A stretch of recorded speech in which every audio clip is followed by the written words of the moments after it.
we quickly determined that to do our own network was going to be cheaper and more beneficial for the community. Hi there, and welcome to the Community Broadband Bits podcast from the Institute for Local Self-Reliance.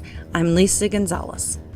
Today, Chris interviews Jeff Wilson, IT Director from Holly Springs, North Carolina. In the summer of 2013, the Town Council voted to invest in municipal network infrastructure for anchor institutions.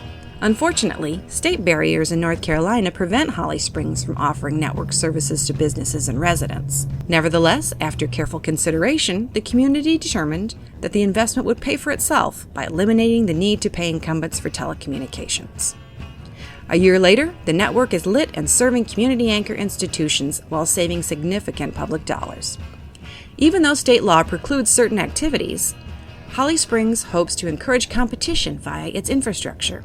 The network is bringing free Wi-Fi to much of the town's green spaces, and Holly Springs is taking full advantage of its new asset within the confines of North Carolina's law.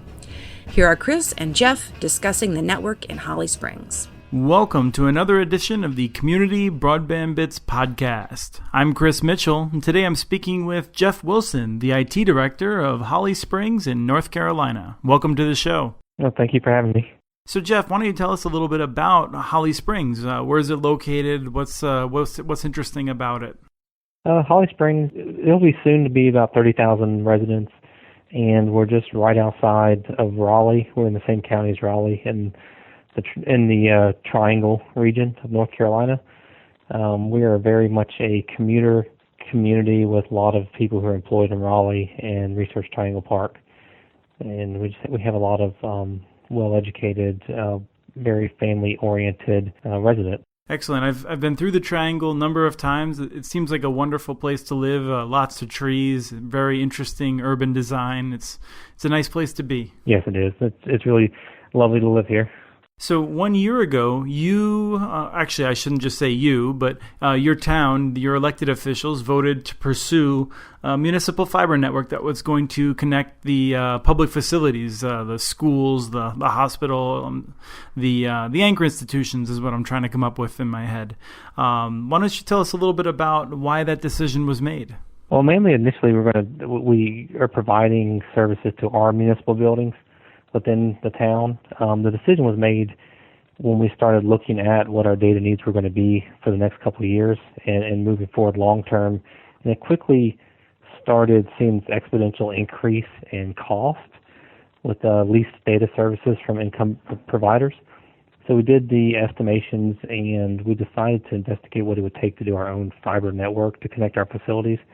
Our facilities aren't that far from each other, so we didn't think that it would cost a huge amount to do that. So we started with a business analysis where we hired CTC. I presented that to our council, and they gave CTC and the council gave us the blessing and the thumbs up to go forward with the full business case, and that's something that we should do. CTC again did the business case and turned around about a year ago now. We had a return on it with even doing debt service on it that would pay for itself in less than 10 years on a very conservative 10 years, and that was just using it for the town's usage. That wasn't even doing any dark fiber leasing or anything. And with that, the council unanimously approved for us to move forward with this project, and we pretty quickly went out to engineering and bid on the project and started it on actually December 2nd of 2013, and we just completed it and lit it on June 17th. Wow, so it was almost a year from the original decision then. Correct. We've had people who are amazed that we actually got that done that quickly because it was a 13-mile network and went from business case to design to being built in about a year.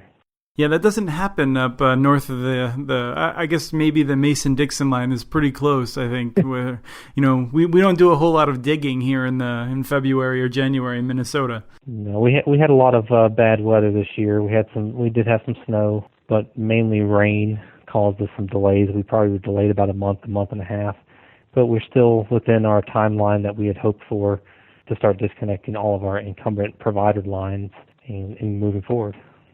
One of the nice quotes that we saw when we were doing a little bit of research into it when the original decision was made is from Council Member Tim Sack, who said that not building this network was going to provide less than what we need and more than we can afford, which I thought was a really good way of phrasing it. He's been a really great proponent. The whole council's been really great. The town needed it because of our data services. We're doing more and more public wireless, more and more remote monitored security cameras at facilities, and just the data needs that our employees have on a daily basis to support the citizens and businesses in the town had exceeded those lease lines, and it just did not make sense anymore to continue. It did not make sense to rent something that we could actually own and have a return on that was pretty quick.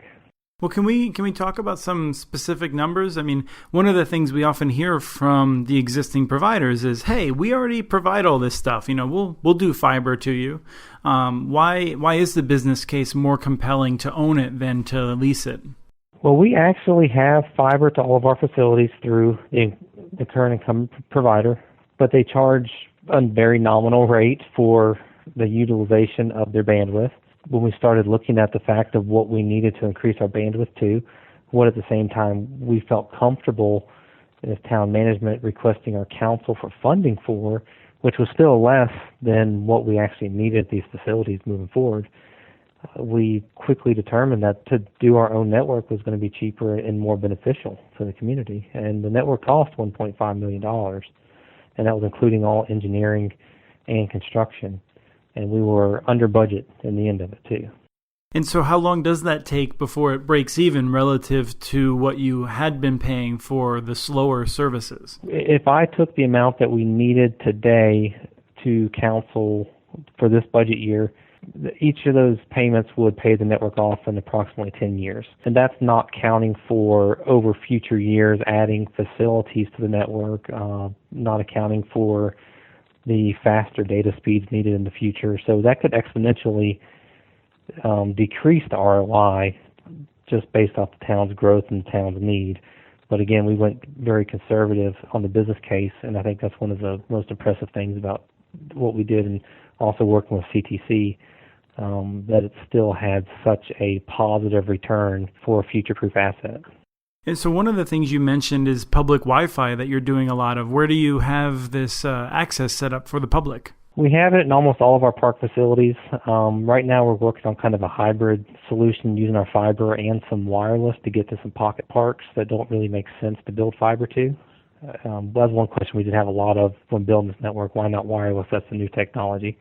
But we are making a kind of a hybrid mix of those technologies. But we'll have it in. We're trying to get it into all of our parks this year, including the pocket parks, and a lot of our public spaces, like the areas outside of the facilities, kind of the concert type areas, the green areas between buildings and out in parks, and just trying to get it spread as much as possible. In what ways are you maybe changing your city policies so that over time you'll be able to add conduit as necessary as part of other projects to expand this network? We don't have any policies in place right now, and we've had some kind of general conversations about doing something like that in the future. Whenever our engineering department or public works are going to have an open cut for sewer or water replacements or additions, and it's a place that makes sense to add conduit, we'll have conduit in stock and add that in and put handholds to terminate those conduits. The other thing that we would like to do is work with developers if there's an area that makes sense to add conduit when they're putting in a storm drain or having to add water and sewer for the town, whether we can work with them on having our public works staff come in at the same time in that joint trench and add the conduit, or if we can talk them into installing conduit that we may provide into those trenches. So we are trying to go in that direction. We just don't have any kind of policies finalized, and it's definitely something that we're looking into. So under North Carolina law, passed in 2011, you're quite limited in how you can use your network to provide any services to non-governmental entities for a fee, basically. Right. I mean, you can do the free wireless hotspots, which isn't, some states actually do crack down on that as well. So you have a little bit of freedom there.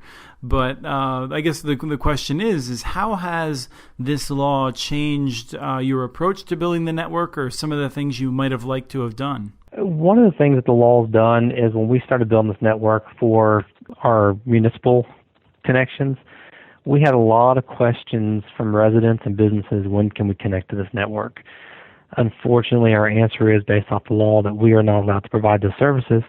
And so what we do is we pretty much try to reach out to the providers in the area to find out what they're doing as far as innovation for residents and businesses. We have the ability with dark fiber, and we definitely have a lot of extra capacity in our network, and it was routed strategically through business districts and near subdivisions to be used by a private company who would be interested in reducing their initial infrastructure outlay cost. So we're definitely working and would love to be able to partner with somebody in the future with that kind of situation where we can do the dark fiber leasing. If we could provide lit services, it'd be something that we'd look into. We don't know for sure if we would actually do that or not, because it is a large undertaking, of course, but partnerships are going to be the key to make something like that happen and to use the fiber network for private good.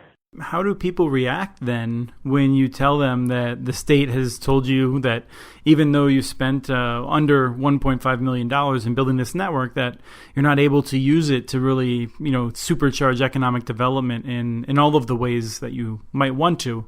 I mean, like you said, there's some options available to you, so it's not totally foreclosed. But really, I mean, when we look at these networks, we see that if you can't offer lit services to businesses or can't very clearly make it as easy as possible for a partner to do it, then it's very difficult. Mm-hmm, correct. And they have always asked me, what can we do to change that? So we have a citizens base who backs competition in the area and faster connectivity at home at an affordable price. The citizens and businesses have been extremely supportive of the network from the initial stages because they knew that it was a sign that the town's willing to innovate.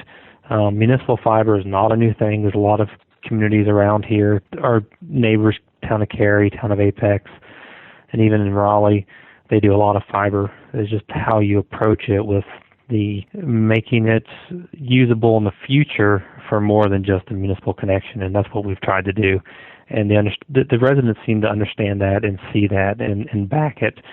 We just try to make sure that we give the citizens some level of return by providing very good speeds for public wireless in as many places as we can possibly provide it and continue growing that, and also providing more online services through the town that they can use to make their interactions with the town and the community simpler, easier, and more efficient. Excellent. Well, thank you so much for coming on the show and telling us a bit about Holly Springs. Well, thank you very much for having me. You can learn more about Holly Springs at muninetworks.org or at the CTC website, ctcnet.us. Send us your ideas for the show. Email us. You can reach us at podcast@muninetworks.org. Follow us on Twitter. Our handle is @CommunityNets. This show was published on July 15th, 2014. Thank you again to Waylon Thornton for the music. The song is Bronco Romp, licensed using Creative Commons. And thank you for listening.